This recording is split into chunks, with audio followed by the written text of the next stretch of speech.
Time RK Sagar గారి మాటలు ఇప్పుడు వినేద్దాము.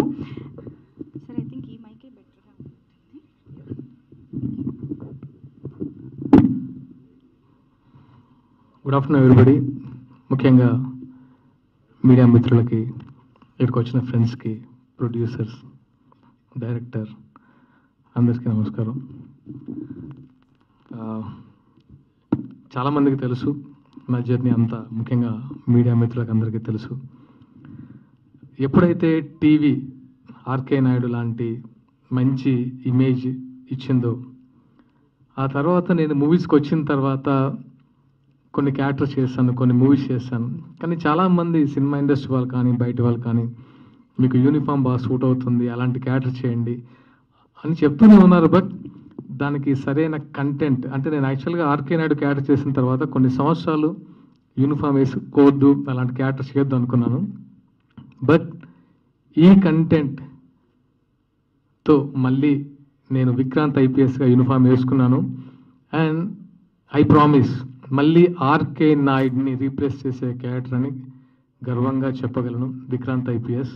ఎందుకంటే నేను గడప గడపకి నేను ఆర్కే నాయుడు క్యారెక్టర్తో వెళ్ళాను. సో మళ్ళీ నా నుంచి ఎక్స్పెక్ట్ చేస్తున్నారంటే సేమ్ నేను రిపీట్ చేయలేను. ఎంతో అంటే వాళ్ళకు మంచి కంటెంట్, మంచి సోషల్ మెసేజ్ ఉండాలని ఈ కథను ఎన్నుకొని, ఆ కథకి తగిన ప్రొడ్యూసర్స్ అందరూ వచ్చిన తర్వాత ఎక్కడ అంటే అందరూ చెప్తా ఎక్కడ కాంప్రమైజ్, అసలు ఈ మూవీకి అసలు ఎక్కడ కాంప్రమైజ్ అవ్వలేదండి. ఫైనల్గా అందరూ చూసిన తర్వాతే రిలీజ్ చేద్దాం, నచ్చిన తర్వాతే రిలీజ్ చేద్దాం అని ఫిక్స్ అయ్యాం. ఆ టైం వచ్చింది, జూలై 11కి రిలీజ్ ప్లాన్ చేస్తున్నాం.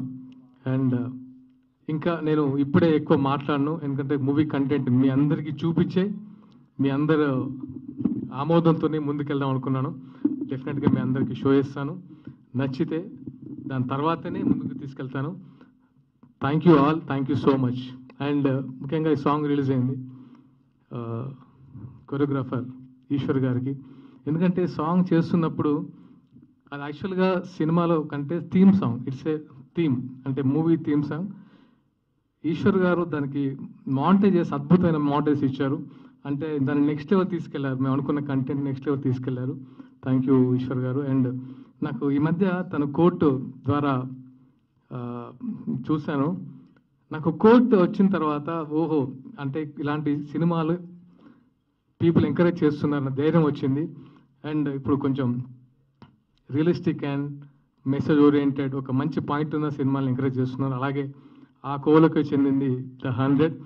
డెఫినెట్గా దీనికి ఎవరు డిసప్పాయింట్ చేయరు, అంటే డిసప్పాయింట్ అవ్వరు, అది మాత్రం గ్యారంటీగా చెప్తున్నాను. Thank you all. ఇప్పుడే ఎక్కువ మాట్లాడాను. Thank you so much. Thank you so much అండి, thank you. So yes, media ఇంటరాక్షన్లోకి వెళ్ళిపోదాము. చైర్స్